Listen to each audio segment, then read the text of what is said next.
I recently wrote a piece for Elle magazine for their online site on precisely this point of what Elle put a rather catchy headline on, the three most important things you can do with your mouth in bed, and they're all to do with communication. So the first thing is just talk. Talk in bed, actually communicate. As I said earlier, we all get very vulnerable when we get naked, but talking is the easiest way to find out what people like, what people don't like, to be able to get to know each other better, to be able to find out whether what you're doing is welcome, whether what you're doing is not welcome. Obviously, at a very baseline level, talking in bed is about consent, but also, talking is fun. Sharing, what you like and what you don't like, and just, talking generally is enormous fun. So first of all, just talk. The second point is invent your own language. Now, this is a very important point, and it's one we're addressing at Make Love Not Porn. Because we don't talk about sex in the real world, we have no socially acceptable vocabulary with which to do it. The language of porn has rushed in to fill that gap. And that is not good for many reasons, not least of which is that, as you would expect in a male-dominated industry, the language of porn is predominantly male-generated. So the person who coined the term finger blasting didn't have a vagina. Because if you have a vagina, you hear the term finger blasting, you run across your legs. The person who coined the term getting her ass railed never got his ass railed. Pounding, banging, slamming. So, at Make Love Not Porn, we are building a new language for real-world sex.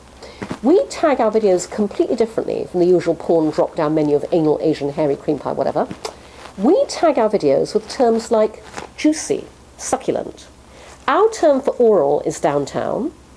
Our tag for anal is deliberately derived from the recipient's experience of anal.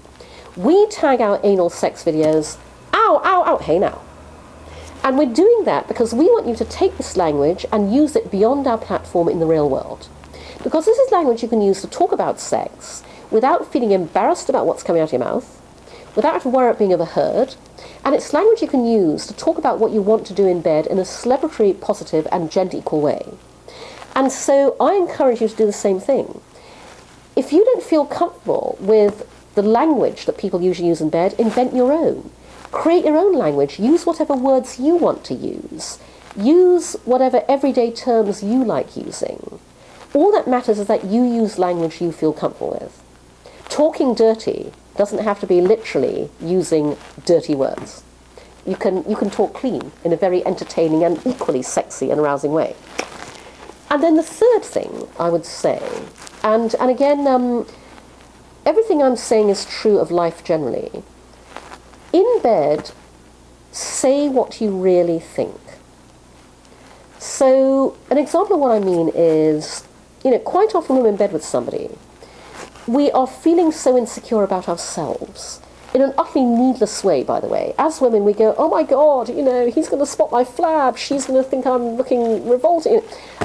Trust me, by the time you're naked, the person you're with is so pathetically grateful you're there naked, they think you're the most wonderful thing they've ever seen, no exceptions.